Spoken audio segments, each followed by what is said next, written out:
శ్రీమాత్రే నమః. అందరికీ శుభోదయం అండి. ఈరోజు మా మనవరాలు పుట్టినరోజండి. మీ అందరూ మా మనవరాలికి బ్లెస్సింగ్స్ ఇవ్వాలని కోరుకుంటున్నాను.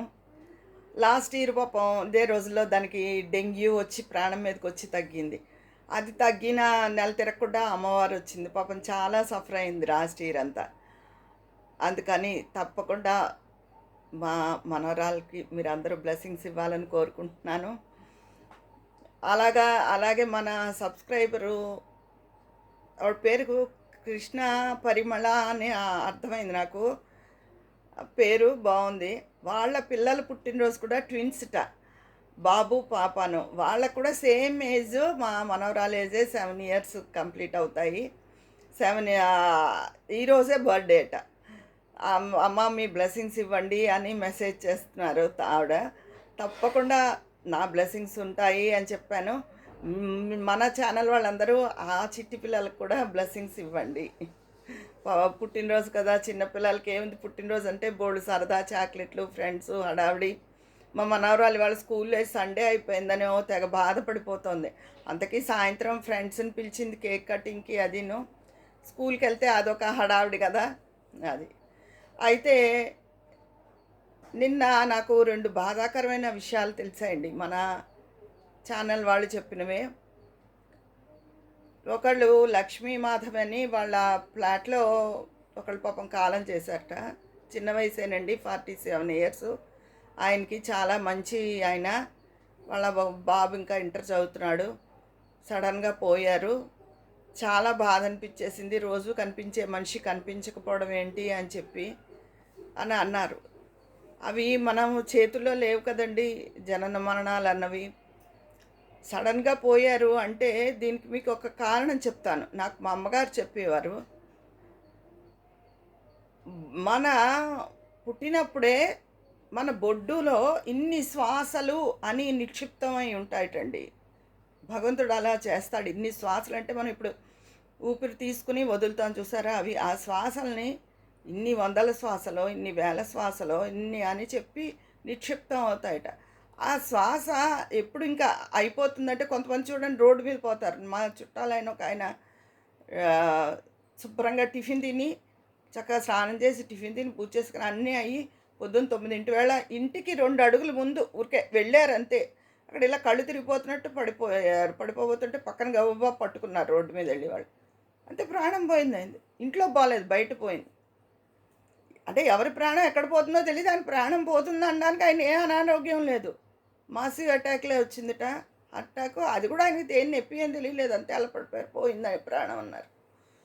చాలా ఆశ్చర్యం కదా. ఆయన ఆయన సులువుగా పోయినట్టు అనిపించినా ఇంట్లో వాళ్ళు తెల్లబోరు. ఏమిటి ఇప్పుడు టిఫిన్ తిని ఇలా వెళ్ళిన మనిషి ఇలా అయిపోవడం ఏంటని. అలాగా చెప్పలేమండి. కొంతమంది తీసుకుని పోతారు, అదొక రకం. కొంతమంది హఠాత్తుగా పోతారు, కొంతమంది యాక్సిడెంట్లో పోతారు. ఇవన్నీ ఆ శ్వాస ఎప్పుడు అయిపోతుంది అంటే అప్పుడు వాళ్ళు అలా పోతారంతే. అదొక ఇది. ఈ ఇందు ఈ చావు పుట్టుకల్లోని రహస్యాలు ఆ భగవంతుడు రాసిన గీత. వాటిని మనం కారణం అంతు చిక్కదు. కాకపోతే ఆవిడన్నట్టు రోజు కనిపించే మనిషి, మంచివాళ్ళు, ఇంకా ఎక్కువ వయసు లేని వాళ్ళు అలా అయిపోతే మనకు తెలిసిన వాళ్ళు చాలా బాధగా ఉంటుంది. అది నిన్న బాధ వేసి నాకు ఎవరో ఏం తెలియకపోయినా ఆవిడ కామెంట్ చూసి నాకు కూడా బాధ కలిగింది. తర్వాత మన ఛానల్లోనే ఇంకో ఆవిడ నాకు ఈమెయిల్ కూడా చేస్తూ ఉంటారు. ఈరోజు ఆడపిల్లలు బాధలు పెట్టేస్తున్నారు, తల్లిదండ్రులను బతకనివ్వడం లేదు అంటున్నారు. కానీ ఆడవాళ్ళకున్న బాధలు కూడా స్టిల్ ఇంకా ఇప్పటికీ ఉన్నాయండి. వాళ్ళని కూడా చాలామంది బాధ పెడుతున్నారు. అంటే ఆవిడ మరి చిన్నది కాదు, 40 ఏళ్ళు ఉన్నాయి. కానీ చాలా అత్తగారు వాళ్ళు వచ్చి ఇక్కడే తెస్టేసి కూర్చుని కొడుకు మనసు విరిచేసి చాలా ఏడిపించుకు తింటున్నారు చెప్పి ఆవిడ చాలా బాధపడ్డారు. అది కూడా నాకు చాలా బాధ కలిగింది. కొన్ని సున్నితమైన అంశాల్లో ఏం సలహా చెప్పాలో కూడా తోచదు. అటు అడుగెయ్యాలా, ఇటు అడుగెయ్యాలా అన్నది పిల్లలతో ఉన్నప్పుడు ఆచితూచి ఆలోచించవలసిన పని. కానీ ఏదో ధైర్యం చెప్పాను. భగవంతుడు ఆ దుర్గాదేవి తల్లి ధైర్యాన్ని ప్రసాదించాలి. ఆవిడ జీవితాన్ని మార్చాలని కోరుకున్నాను మనస్ఫూర్తిగా. అంతకన్నా నేనేం చేయలేను కదా! అంటే సలహా ఇచ్చేయడం తేలికే. దాని పరిణామాలు ఎలా ఉంటాయి అన్నది ఒక్కొక్కసారి మనం చెప్పలేం. సాధ్యమైనంత వరకు 2, 3 ఆలోచనలు చెప్పా. ఇలా అయితే బావుండు, అలా అయితే బావుండని. నిన్న జరిగిన సంఘటనలు అవండి. అది విషయం. హ్మ్. మా మనవరాలికి తప్పకుండా మీ బ్లెస్సింగ్స్ ఇవ్వండి. ఆ! తర్వాత జీవితంలో ఎవరిని అతిగా నమ్మొద్దండి. నమ్మకమే ఎప్పుడు దెబ్బతీస్తుంది మనుషుల్ని. అలాగే ఇంట్లో వాళ్ళు అవనివ్వండి, మన వాళ్ళు అవనివ్వండి, ఎవరి మీద అతిగా ప్రేమ పెంచుకోకూడదు. మామూలుగా మన పని మనం చేసుకు వెళ్ళాలి. బయట వాళ్ళని బయట వాళ్ళంటే రిలేషన్ ఉన్నా మనకి, ఇంట్లో వాళ్ళతో అయితే మనకి తప్పదు. బయట వాళ్ళతో ఎంత రిలేషన్ ఉన్నా, ఎందుకంటే మన ప్రేమని, మన నిష్కల్మషత్వాన్ని అర్థం చేసుకునే ఇది ఎవరికీ ఉండడం లేదు. ఏదో ఇష్టమైతే మాట్లాడడం, లేకపోతే లేదు అలా అన్నట్టుగా ఉంది. అంటే ఎప్పుడు ఎవరి పొరపాటుని వాళ్ళు అంగీకరించరండి. పొరపాటు ఎంతసేపు ఎదుటి వాళ్ళ మీదకి తోద్దామనే ప్రయత్నిస్తారు మనుషులు. ఎవరు ఇంచుమించు దానికి మినహాయింపు కాదు. అంటే మీరు కాదా అంటే నేను అలా అడిగితే ఏం చెప్పలేను. కానీ మీకు ఒక ఉదాహరణ చెప్తానది. అది గొప్ప కోసం మాత్రమే అనుకోవద్దు మీరు. తెలియజేస్తున్నాను మీకంతే. నేను మా చిన్నప్పుడు చందమామ, బొమ్మరిల్లు పుస్తకాలుండేవి. అప్పుడు టీవీలు అవి లేవు కదా! మా అన్నయ్య, నేను బాగా పుస్తకాలు అవి చదివేవాళ్ళం. మా నాన్న ఇంట్లో చందమామ, బొమ్మరిల్లు, ఆ పుస్తకాలు, మా అమ్మగారికి కావాల్సిన వీక్లీలు అన్నీ వచ్చేవి.